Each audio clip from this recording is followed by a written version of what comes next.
So chat, today's just gonna be a very short stream where I just hang out and I talk about last night.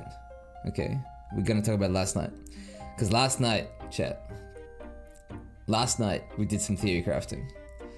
And I think I have, well, I can't really show it off too much, but I can tell you guys the plan at least. I can tell you guys the idea, and I can show you what that means for the next builds. So, I got thinking, chat. I got thinking. What happened to the Ghostbusting? This is related, low-key. This is related. As you may or may not see on the screen, this is related. First of all, I started looking at... So obviously I haven't PoB'd it properly, but I did a little bit of PoBing. And I started PoBing the Ghostbuster chat. I started PoBing it. I was like, okay, what do you need?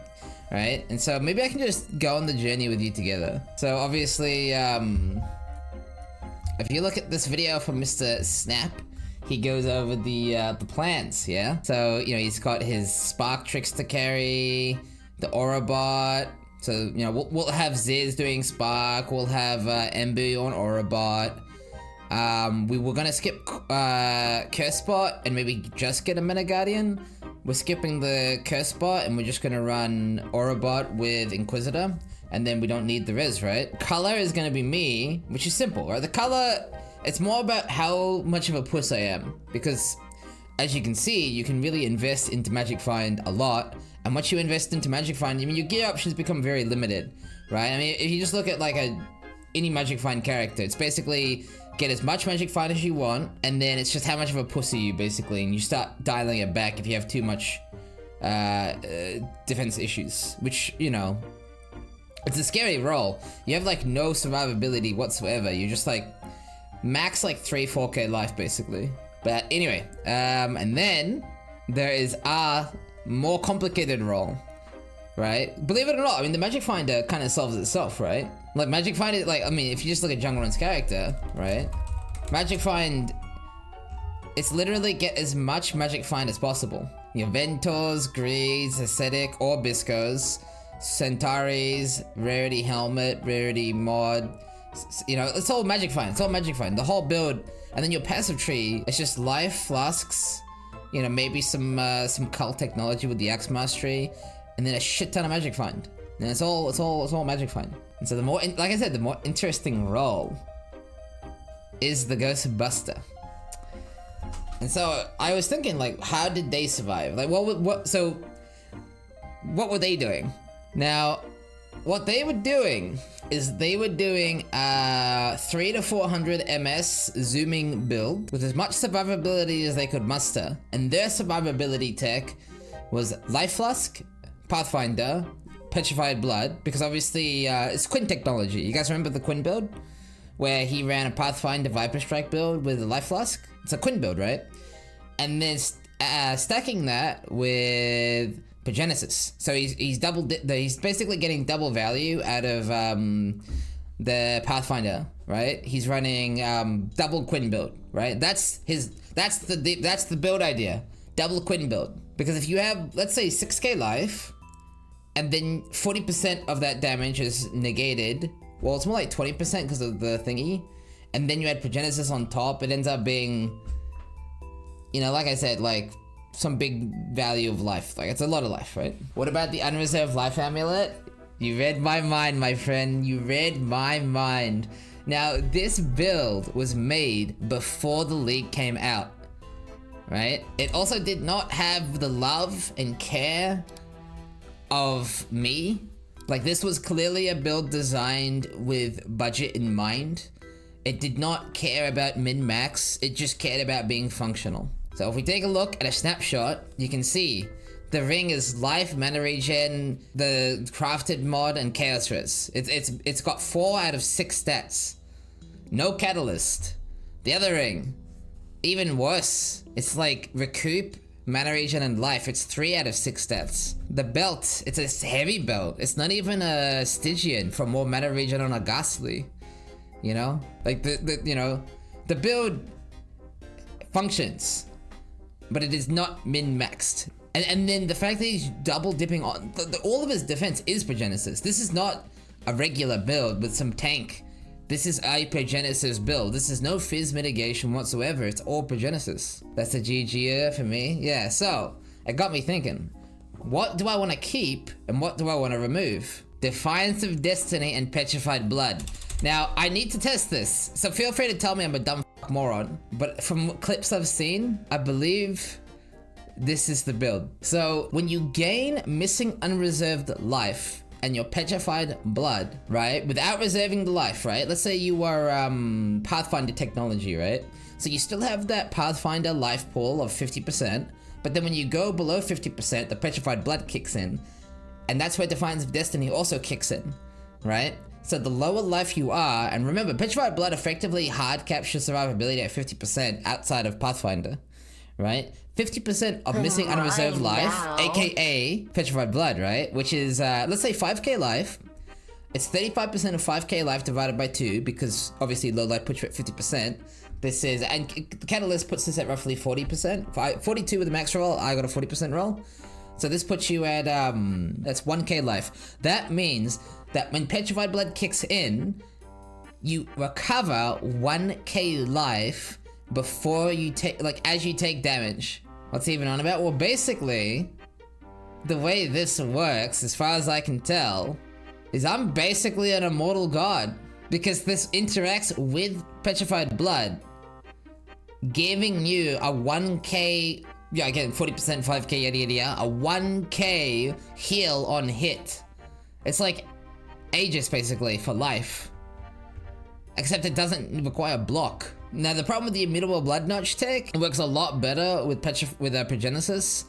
And even if you were to do just Pet Blood, the problem would be, one, you'd have a really rough time with recovery, and two, you have to be stunned. And with Ghostbusting, as Empyrean came into the stream last night said, even micro stuns will be an issue. And so Defiance of Destiny solves this problem somewhat, but what's the issue with Defiance of Destiny, chat? Yeah, getting one shot is the problem. It's not losing the amulet slot, believe it or not. It's getting one shot. And so how do you not get one shot? This is where Hardcore Brain comes into play. So how do you benefit from Petrified Blood with Defiance of Destiny, right? How do you make this give you shotgun protection? You become immune to one-shots. And that's where the build comes into play. I can't show you the build though. I can't show you the build. I can't actually show you, chat. I can tell you what to buy? No. But TLDR, if you get very, very, very tanky, Defiance of Destiny basically makes you immortal. Because if you can't get one shot with Defiance of Destiny, the Defiance of Destiny will heal you like an Aegis would. But basically the idea is if you don't get one shot, you're immortal, so you build around not getting one shot. You basically abuse the fuck out of every defensive mechanic to not get one shot, and then you're immortal with this amulet. And recovery is hopefully solved with some stuff that I also don't want to talk about. But yeah, that's the idea. What do you guys think? Now what about damage? Oh, so the Ghostbuster does not do damage. Now this is the second part. This is what I can share. I can share this. You ready? Now the Ghostbuster does not need to do damage. What else do you not need to use damage with, chat? Because this is part 2, boys. This is the part I can share. You ready?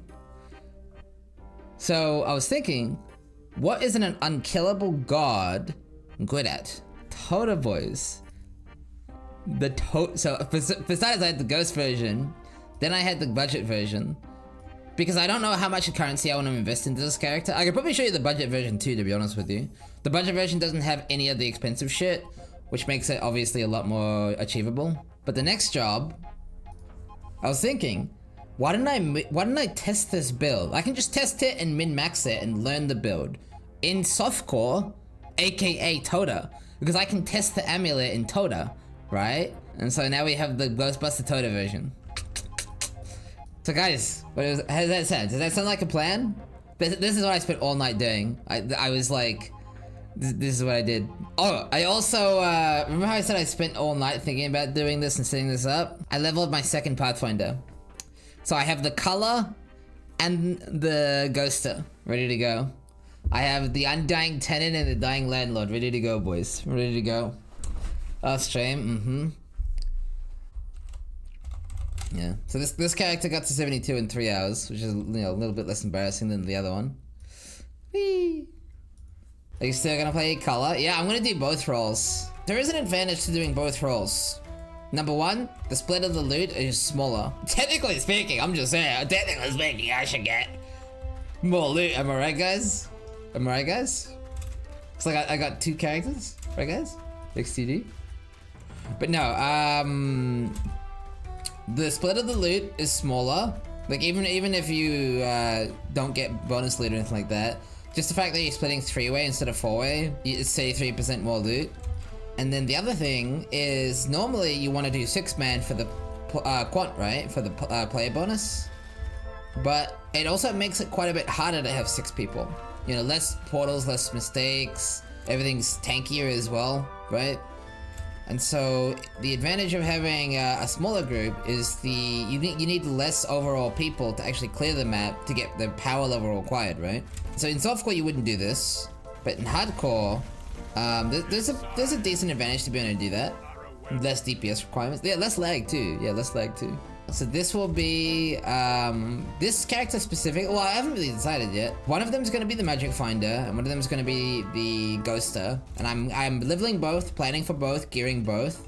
Now you might have you might remember me theorycrafting the Impending Doom, right? I was going to do Impending Doom, but now, as I mentioned earlier, I'm considering Toda for leveling. Now Ziz laughed at me. He said, "No, you dumb fuck moron idiot." He said this, chat. He's actually really toxic. He said, "No, you dumb fuck idiot moron. You have to level in Breachstones." And I said, "Okay, hear me out. I can make currency instead of not making currency. Therefore, Toda, even though slower, is superior." I also kind of like Toda. You only like Toda because it's a softcore league and you're a coward? Exactly, this guy gets it.